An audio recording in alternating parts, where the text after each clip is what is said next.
Friends, it's Timon, and I'm representing Genetic Beast Borowski, like Blaha says in his video.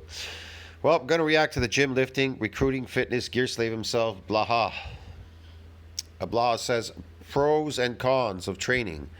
A lift 3 times a week. Okay.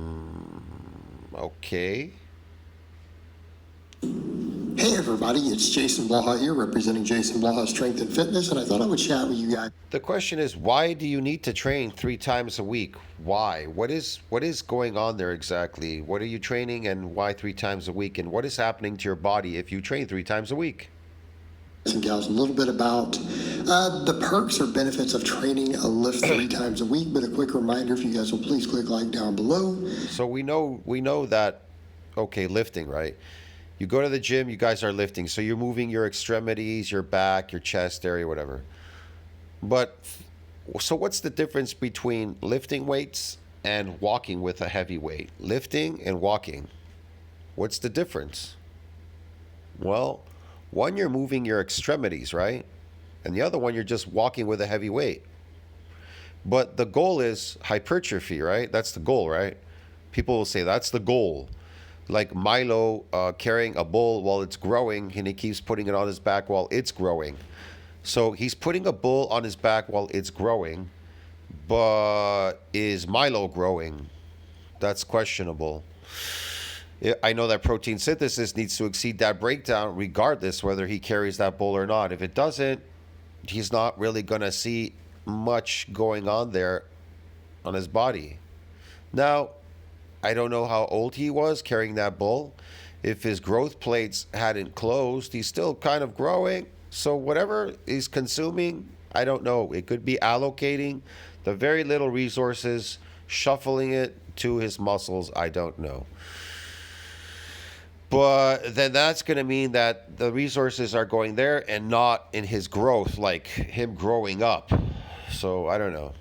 That's not a good thing. That's why you got to consume a lot, especially when you're a growing person and you are lifting and you're a young person. You should be consuming a lot of protein. Anyways, let's see what he has to say.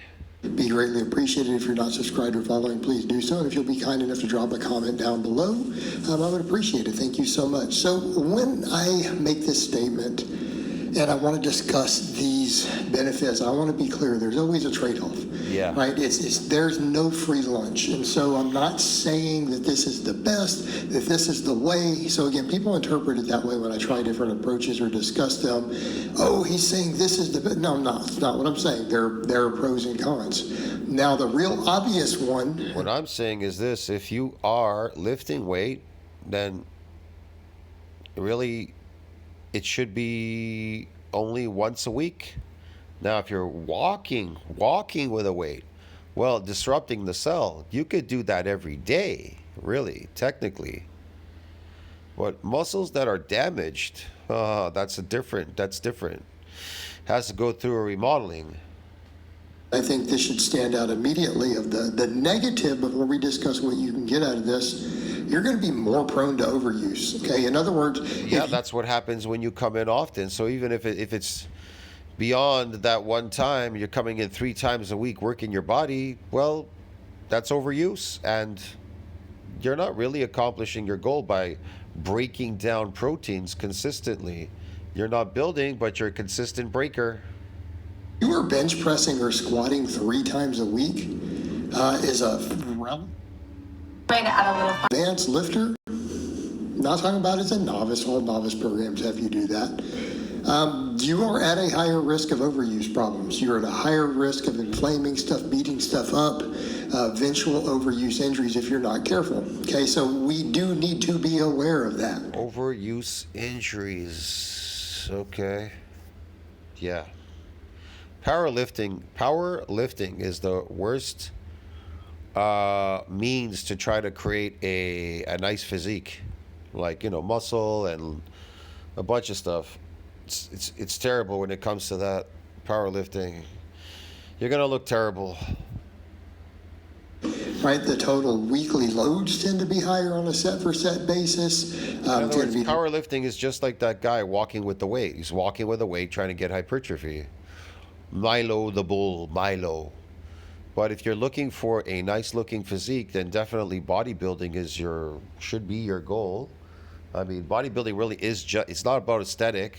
Aesthetic just means low body fat. So that's something separate, but bodybuilding just means building your body. So I don't know what you're starting out with. Are you starting out obese? Are you already with low body fat and bodybuilding? Then you have an advantage. Less time for that movement pattern to recover. So yeah, you are having some potential for higher tendon. Blaha's famous pose again. He's getting skinnier. He's just getting skinnier and smaller. He's much smaller. Inflammation and things like that with overuse. So just Did he point? I love this inflammation. Yeah, he's training to inflame his muscles. be aware that is a potential drawback. And for many people, That's transient hypertrophy, inflammation. it's a drawback they don't want to deal with. So let's get that out of the way. But again, as you guys know, these days, at the time of this video, I squat, bench, and deadlift 3 days a week. Now I don't do any real lifting other than bands or some abs or stuff on the off days. I just do cardio and running. So I have 3 lifting days and 3 days dedicated to On his off days? So he's still lifting even on his off days. When is his growth days? I'd like to know. Instead of this accelerated aging days, like I gotta accelerate aging by doing all these lifts. running. So that being said, Yeah. Okay, Blaha. a lot of my big lifts are being hit 3 times a week and with, relatively heavy weights. Not crazy, but, doing rep work of 500 on a deadlift 3 times a week. So, Again, why are you doing that for, though? What's the purpose? at my age. So let's talk about that. So why would we Age? want to do that? What would be the advantages At your age, what about your age? versus, say, even splitting the same volume up? Well, number one, more practice, right? You are performing an exercise more frequently. There you go. You're performing an exercise more frequent. Well, bodybuilding is not based on performance. Get it? It can't be, because real bodybuilding compromises sportive performance because you're getting micro damage. That is the goal, to try to micro damage your muscles. See? So can't be performance. It's not performance. Compromises it. Okay, and this is before we get into perks of whole body and detraining week to week, or something forces you to slide training down. We've done whole videos on that for full body, but let's just Detraining? When is he detraining? Exactly when? He's lifting every single day. discuss the frequency end. I've Right. never seen Blaha take a day off. I think once he was talking. He said he took 1 day off or something. He's consistently lifting here in this garage every single day. Look at his videos. Because you may not be doing this on a 3-day full body. I happen to be, not saying that's the only way. So, back over to that point, more practice. Okay, we all get that, we all understand that. You get that, guys? You understand that? Practice to accelerate aging by coming in and being a lifting gym slave like Blaha and having a droopy physique like this. Look at his boobs. Those moobs are hanging down, broski. Those are the moobs on Blaha. Yeah, man. Okay, more practice and more time to recover to get quality sets. Sometimes it's hard to do Sure, more practice to get quality sets. Yeah, that's the goal. 9 sets in a row. So if we're talking maybe 3 sets 3 times a week versus, say, 9 total sets. Just using that as an example. Some people argue with the deadlift because I only do 1 set a lot of times. Yeah. 1 set 3 times a week. I think that one's going to be really apparent, the difference. You guys all know you're not replicating that load on the deadlift. Right? If it's a hard set, it's real difficult to replicate that load. You can do it. You know, this is real pure punishment. He loves to punish himself because of his ancestors that were lazy and they ate dog shit, dog food. Instead to eat like their natural food, they ate crap because they were lazy, slave food peasant diet. And, it was passed on genetically to him, epigenetically. Epigenetic, it's environmental, yeah. But the problem is, while he was growing up, instead of them feeding him a natural diet, they kept continuing in that behavior, feeding him the slave food diet. Yes. 3 times a week, though. But let's go back over to the point of the practice. You're more fresh when you get to the lift each time. You're not fatigued from doing a bunch of other sets on it. You know, it's funny. He literally could grow back his hair being on a raw meat diet. Literally, his body would change too.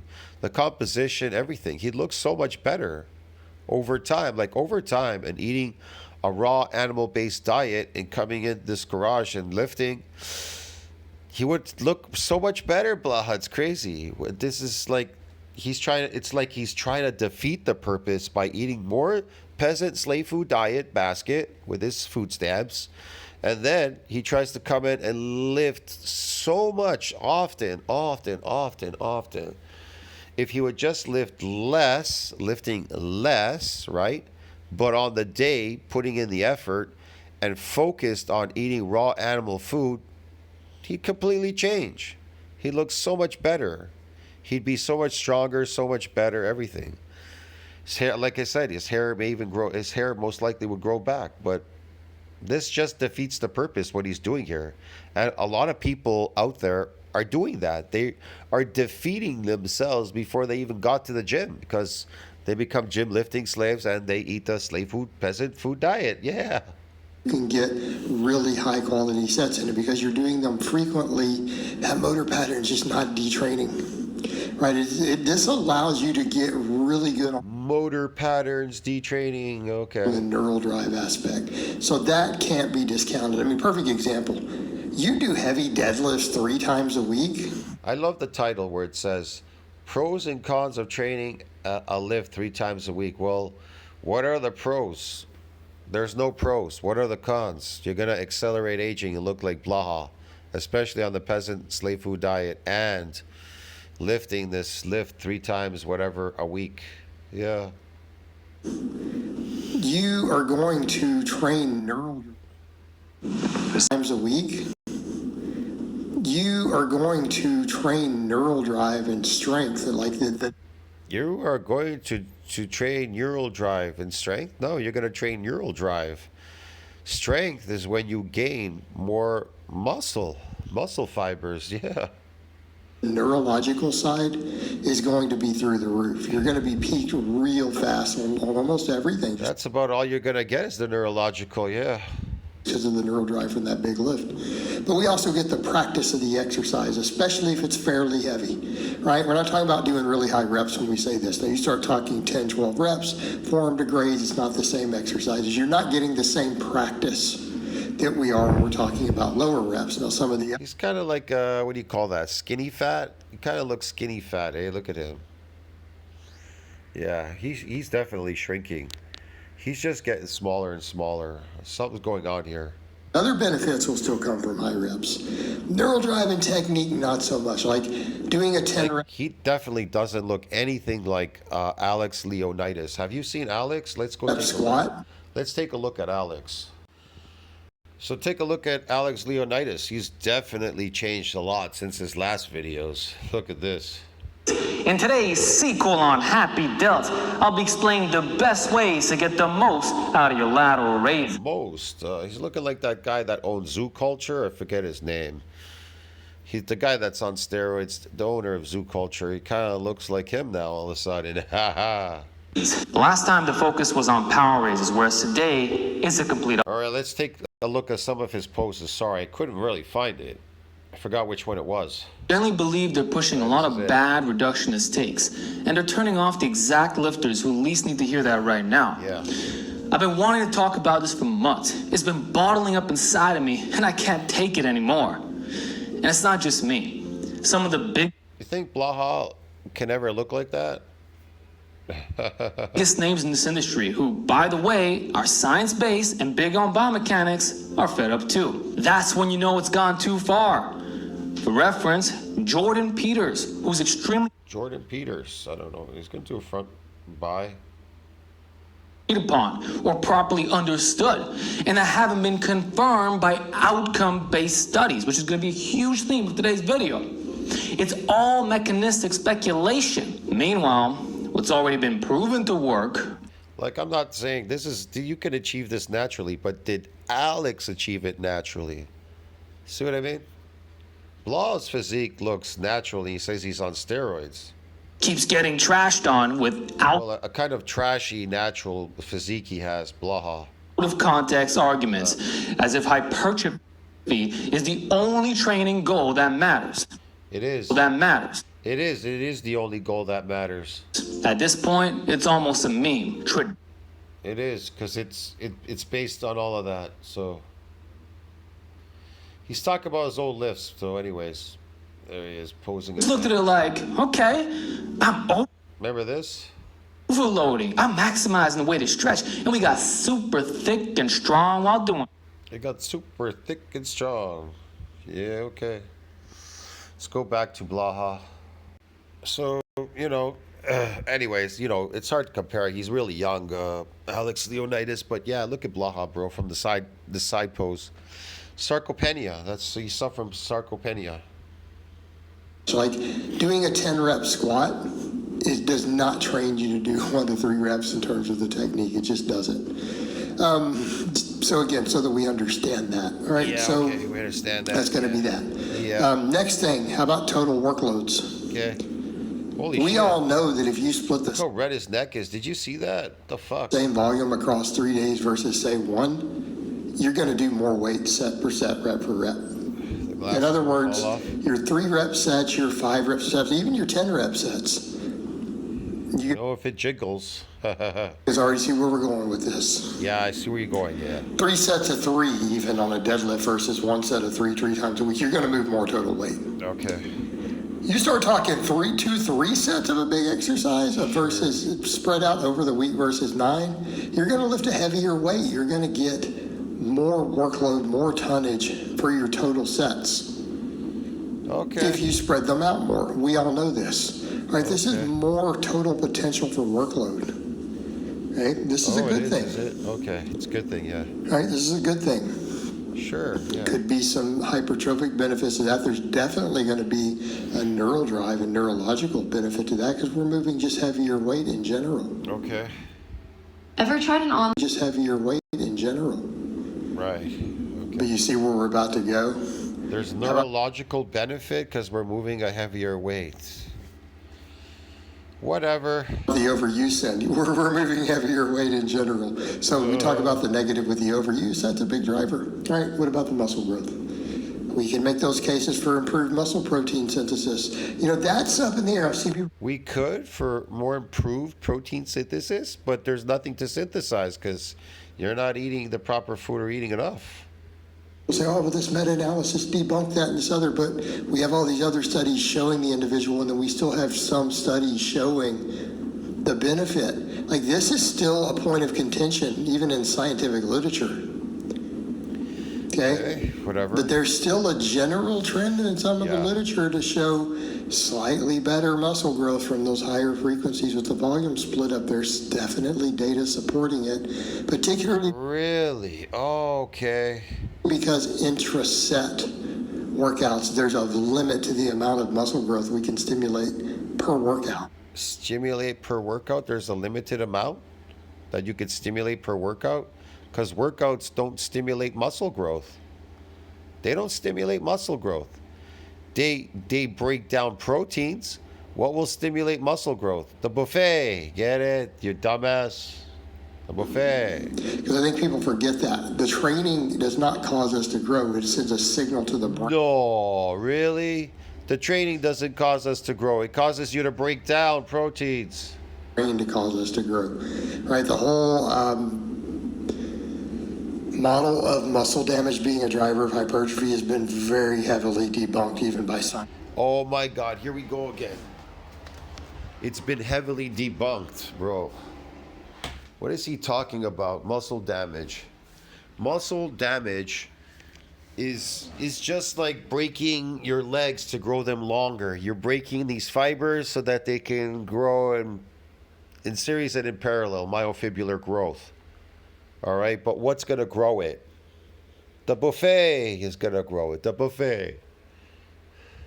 And it's like, it's just not true. It just doesn't appear to be the actual case. Yeah, okay, whatever. It's widely believed theory, but it's just not reality. So keep that in mind. It is that signal. So that He wants to say that stuff because he knows I'm making videos on him. So if I make a video and he says it enough times, all of you are going to believe him that muscle damage has nothing to do with repair and a remodeling of myofibular growth, sarcomeres in series and in parallel. Well, if he could convince you that, then of course you've already defeated yourself, because he is a failure. So he wants to fuck up all of you out there. He wants all of you to fail. Get it? So he has to put out something to get you to fail. In other words, don't chase myofibular growth at all. See, so then how do you grow then? How do you build muscle? How do you grow? Look at Blaha. He growing? Exercise grows muscles? that same signal more frequently. He just Right. said, he just fucking said that weights don't build muscles. He admitted it. So why is he lifting so often in the gym if weights don't build muscles? Then if they don't, what the fuck are they doing exactly, Blaha? If these weights don't build muscles, what the fuck are they doing? Why don't you tell your audience what exactly are you fucking doing there by lifting weights? You fucking, what a scam, bro. Assuming we got sufficient workload to cause a good growth response. You just said sufficient workload to cause a growth response? Bro, you're not growing anymore. You stopped growing at fucking 20, you fool. Growth response. How do children grow? What's the growth response? Nutrition. That's how they grow, you dummy. Their plates aren't closed yet, so they're growing. So how do they grow? Food. You think they went to exercise as a child to grow their body? I have to exercise, Mom, because I'm not growing. No, that's not how they grow. You know how they grow? You know how your parents grow you? They put you to sleep. They feed you and put you to sleep. That's what they do. They make you sleep often, especially as a child, so that you grow. They feed you and you sleep and you grow. Now, the difference is this though. How do you grow myofibular growth? Just like lengthening bones, they have to be damaged. And then they go through repair and then a remodeling. But only when protein synthesis exceeds that breakdown, because you stopped growing. So you need to be in a growth state called anabolism. But that growth state is not going to change your physiological growth. Like, you're not going to get much taller or anything like that. Your bones aren't going to grow anymore. Now, they can grow thicker. Your muscles can grow thicker. But you as a person are not growing anymore. But to grow muscle, you have to be in anabolism, because you're not growing anymore as a kid. Your growth plates have shut off permanently. Probably and definitely on some data limit. There's again, some studies show it, some do not. Right? And that's a big point of contention. Possibly more muscle growth because of more muscle protein synthesis uptime. No. Just because you're exercising and you open the window for protein synthesis, you aren't growing anymore, man. You stopped growing at 20, you fool. Look at this fool. So you have to set that environment for growth. It's called anabolism. Get the idea? Yeah. So you have to set that environment up because you're not growing anymore. So it's not going to allocate the resources that are coming in when you were growing, before you stopped growing, to grow any muscle. But here's the thing. If you were growing as a teenager or whatever, if there's not enough resources coming in, then you might stunt your growth because it has to go all there to the muscle to do a repair and a remodeling now. Because muscle also, a muscle fiber stops forming according to your genetics. You're born with you have a certain amount of muscle fibers. They form at 15. At 15, they stop growing. Muscle stops growing at 15. Now your body, it stops growing at fucking 20 or whatever, 21, I don't know, around there. And it makes sense. Hey, you train a muscle more often as long as it recovers. Recovery being the operative term. Okay, well, there you go. So train a muscle more often and recover. Now train it again and recover. Train it again and recover. And look like Blaha, recovering and training and recovering. Probably has the potential for more growth. It makes sense. Common sense, and there's some data. How does it have the potential for more growth if you keep training it and recovering it? How does it have more potential? It'll only have potential if you're in anabolism. Get it? As an adult who stopped growing. Support it. But again, in the context of recovery. Whatever. So there are reasons why we might want to do this, because again, if we're talking about the muscle. See what I mean? It's so tiring listening to these people. They're so dumb. Well, the same exercise makes the same muscle grow, obviously. And that's Same exercise makes the same muscle growth. Yeah, okay, whatever. the point. Even doing the same lift, you're going to have that potential hypertrophic benefit. All right. No, you're not. You're not going to have anything. The only potential is if you're in anabolism. Guys, but that's really all I have to say on that today. I hope it's Thank God it is. I'll see you in the next one, friends. Don't you think about that? Like, subscribe, support the channel. Noobs here. It's falling apart.